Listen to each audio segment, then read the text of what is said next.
Good day. It is Food for Thought with Andre. Today we read from 2 Corinthians 9 verse 7, where God says that He loves a cheerful giver. Today we will spend some time talking about giving.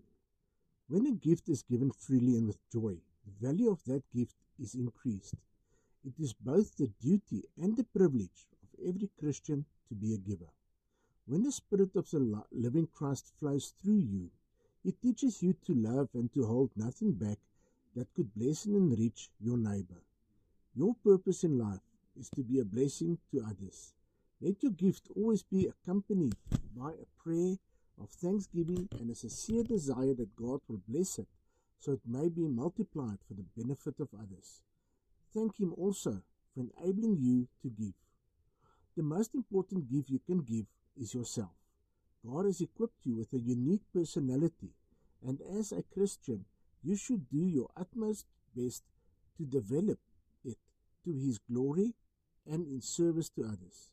This is something that every Christian, regardless of financial position or social status, can offer to their fellow human beings. God gives freely to us without any obligation, and you and I ought to do the same. Our Almighty Heavenly God and Father, we receive so willingly from you your blessings, answers to our prayers, and your love. Help us also to be grateful givers like you, to give without expecting anything in return, with hearts overflowing with joy as we give to others. Amen.